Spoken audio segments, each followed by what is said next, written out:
What's going on, guys? Lewis here, and today you join me in another car park where we are in the Audi S3, and today we're going to be picking up on quite a hot topic.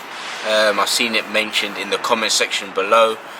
From working at Audi, it's discussed sort of in the car community quite a lot, and with customers as well who are interested in S3s, and that is the exhaust on the car. So as you know, Audi have had to change their vehicles for emissions, meet regulations and whatnot. They're under sort of some strict rules from up above where they have to sort of meet an emission target yearly, quarterly, whatever it is, on their cars, and need to go green. As you know, with like the electric cars, you've got the Audi e-tron, you've got like the Q5 TFSI-e, which are hybrids, and there's loads more electric sort of cars that are coming out in the market.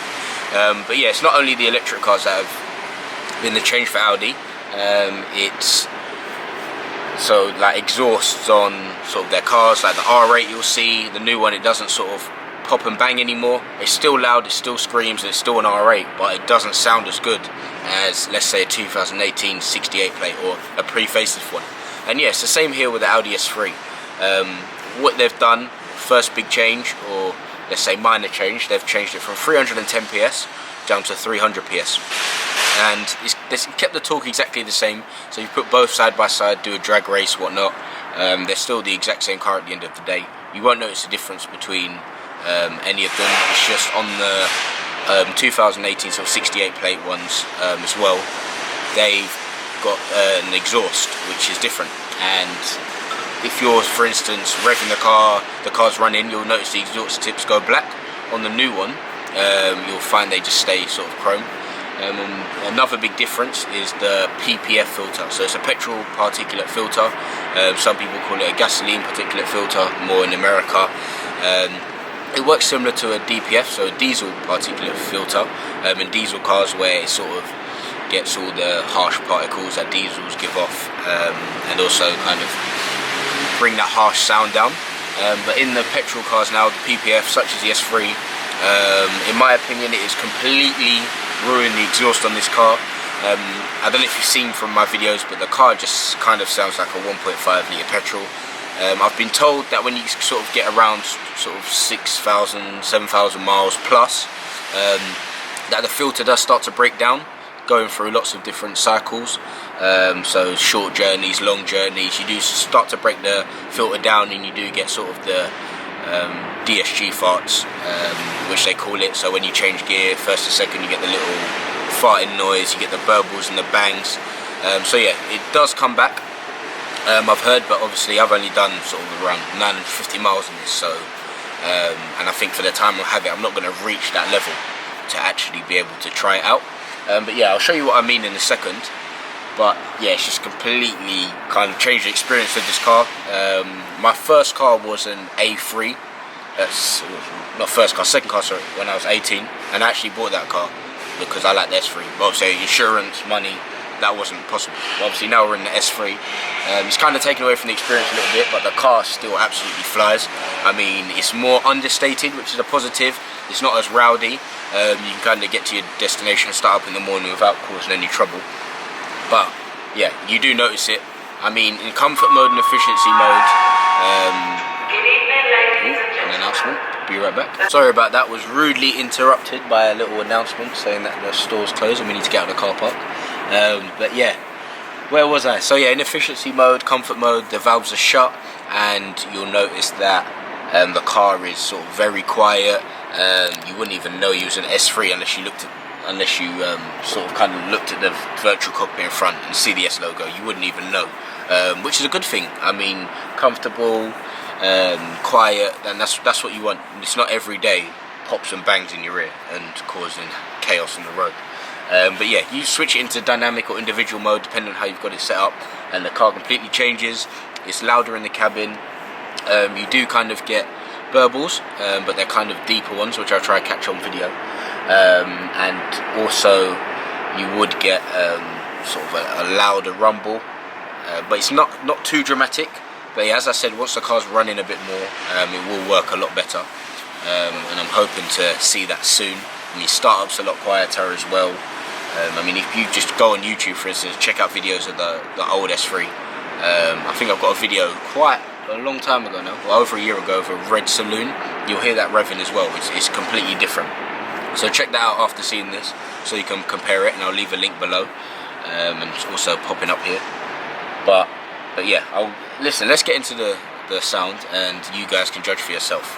So yeah, first of all, we're gonna start it off in comfort mode. We'll do the start up and some revs, and then yeah, you'll see what I mean by these clips.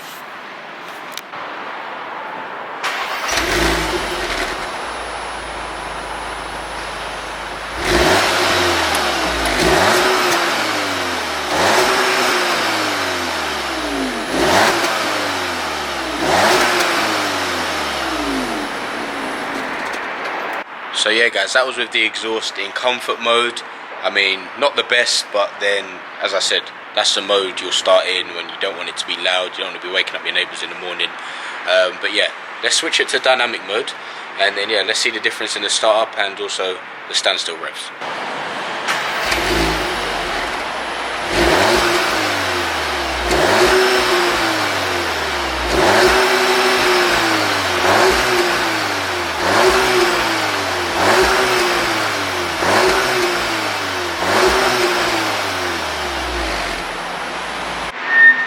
That is the revs with the current dynamic mode. So yeah, let me know in the comments if you sort of notice the difference, and then sort of different, so with comfort mode and dynamic mode. I could definitely tell the difference. I'm not sure how much the camera picked it up. Unfortunately, I've not got the sort of high-tech level equipment to be doing sort of sticking the camera to the car, doing some drive-by shots and whatnot, so you can hear the exhaust on a sort of open road. But to be honest with you, it's not that much different. I mean, you know, and people who have sort of subscribed to me for a long time will especially know this, that my videos are kind of raw, just get to the point, kind of real life videos, no sort of fancy gimmicky stuff and whatnot. But yeah, that's the exhaust on the S3. If you want to avoid it, just get an exhaust. That's a simple resolution. I mean, you can get sort of the back half, a res delete, whatever. You can pick up an exhaust for like £300-400 second hand, or you can go to the high end and be spending like £2,000-3,000 on an Army Tricks exhaust or an Arkapovic. But yeah, my opinion, if you're getting one of these, you're looking to have it for a year, 2 years, 3 years, get an exhaust straight away. I mean, it'll completely change the experience, and it'll be back to normal like they used to be, or if not, better. Because I've had people come out of 2015, 2016 S3s, go into the new one, and they just don't expect it, and they're like, they don't know what's happened. But yeah, you'll be seeing this across all the brands, Mercedes A35, A45, BMW M135i, then obviously S3, RS3, sort of any M cars coming in the future. The exhaust is just now sort of finished, it's going downhill, it's probably tailoring you ready for the electric cars that will be coming, so then it's not such a big jump. But yes, it's sad, but it's kind of got to be done. I mean, I'm not really the most eco-friendly person. I like my loud cars, probably one of the reasons why I got the S3. But yeah, it doesn't take anything away from the S3. It's still a nice car, it's just more eco-friendly now, that's it.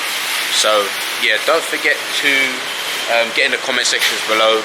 Let me know what differences you found, what you think of the exhaust. Would you be put off by one? Does this stop you buying an S3 or any Audi products?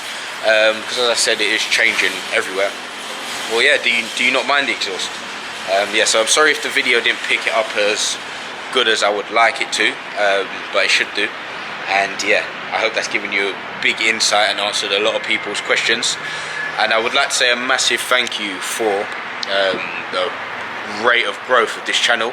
I mean, we're on sort of 947 subscribers, 942 subscribers at the point of filming this video. And I think 3 days ago I was on 900. So we're nearly at that 1,000 subscriber target. I mean, for the lack of uploads that I admittedly have sort of been doing, it is good.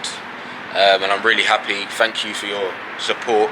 I see and read every single comment on every single video, negative, positive, and I like a mixture of both, but obviously more negatives better. So yeah, thanks for watching. That's been Lewis B. I hope you've enjoyed the video with myself and my S3. More content coming soon. As I said, some other cars in the mix. We'll be doing a few things to this. Very, very minor things, but so small things make a big difference. So yeah, don't forget to subscribe, like, and leave a comment. And yeah, take care guys. Enjoy whatever it is you was doing before you clicked on this video.